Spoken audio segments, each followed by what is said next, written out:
Hi friends, welcome to வானவில் life style channel. நம்ம இன்றைக்கி ஒரு குயிக்காக டேஸ்டியான ஒரு மதுரை ஸ்டைலில் ஒரு மட்டன் குழம்பு தான் பார்க்க போகிறோம். பார்க்கலாமா? வாங்க வீடியோக்குள்ளே போகலாம். ஃபஸ்ட்டு நம்ம அதுக்கு தேவையான எண்ணெய் ஊற்றிக்கிறோம். அதுக்கடுத்து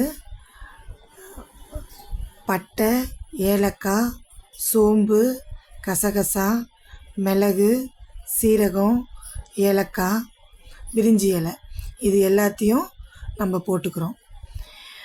மிளகு சீரகம் ஏன் போடுறோம் அப்படின்னா, சின்ன பசங்களுக்கு கொடுக்குறோம் இல்லையா, சீக்கிரமாக டைஜஸ்ட் ஆகிடும். நீங்கள் நைட்டு மட்டன் குழம்பு கொடுக்குறோம் அப்படின்னா கூட சீரகம் அதெல்லாம் சேர்க்குறதுனால சீக்கிரமாக டைஜஸ்ட் ஆகிடும். அதுக்கப்புறம் மிளகு மேக்ஸிமம் நான் எல்லா இதுலேயுமே சேர்ப்பேன். ஏன்னா சளி அந்த மாதிரி குழந்தைங்களுக்கு கொடுக்கும்போது மிளகு மட்டன் குழம்புல சேர்க்கும்போது நல்லாயிருக்கும். உங்களுக்கு தேவையான அளவு காரத்தை கம்மி பண்ணிக்கிட்டு மிளகு சேர்த்துக்கலாம், அவ்வளோக்கு அவ்வளோ நல்லாயிருக்கும். அது கூட இப்போ வெங்காயம் போட்டு வதக்கிக்கலாம். வெங்காயம் நல்லா ஃப்ரை ஆகட்டும்.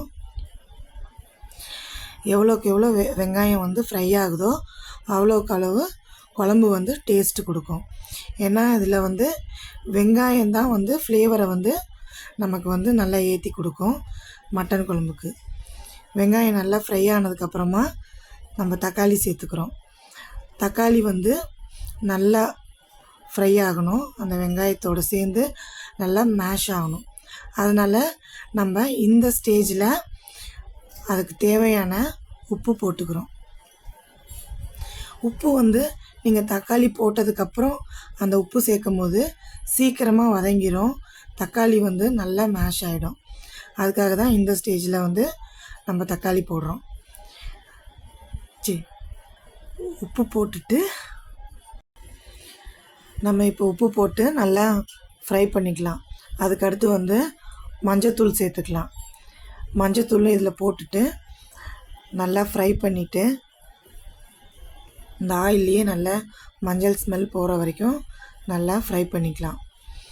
ஃப்ரை பண்ணிவிட்டு அதுக்கடுத்து நான் இப்போ மட்டன் மசாலாவும் கரம் மசாலாவும் தான் சேர்க்குறேன்.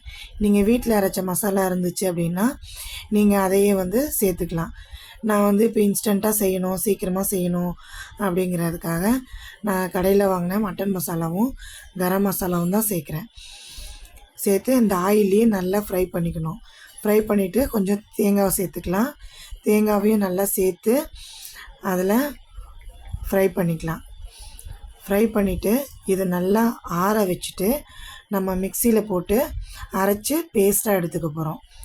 நம்ம செய்ய போகிற இந்த டிஷ்ஷுக்கு இதுதான் நல்ல ஒரு ஃப்ளேவர் கொடுக்கும். இப்போ அடுத்து நம்ம என்ன பண்ண போகிறோன்னா, அந்த அரைச்சி வச்ச பேஸ்ட்டை நம்ம மட்டனோட சேர்க்க போகிறோம்.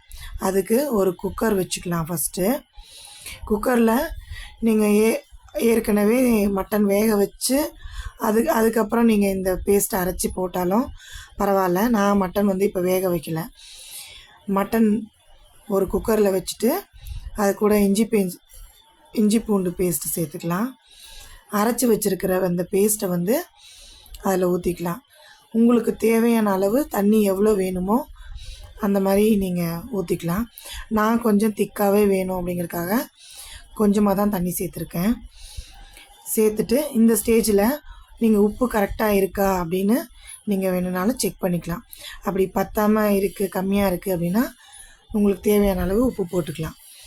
போட்டுட்டு குக்கரை நல்லா ப்ரெஷர் குக்கர் மூடி போட்டுட்டு ஒரு தாராளமாக ஒரு 5-6 விசில் வர வரைக்கும் நீங்கள் விசில் வச்சிடலாம். ஏன்னா ஆல்ரெடி நம்ம மட்டனை வேக வைக்கல இல்லையா, அப்படி மட்டனை நீங்கள் வேக வச்சுருந்தீங்க அப்படின்னா ஒரு விசில் இல்லை 2 விசில் போதும்.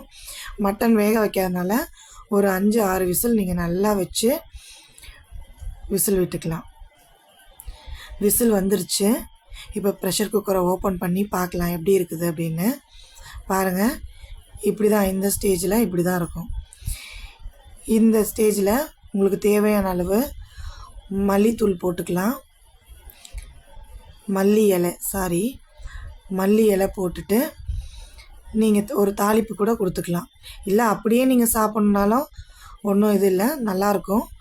வேணும் அப்படிங்கிறவங்க ஒரு கடுகு உளுந்த பருப்பு, வெங்காயம், கருவேப்பிலை போட்டு ஒரு தாளிப்பு கொடுத்து இறக்கிக்கலாம்.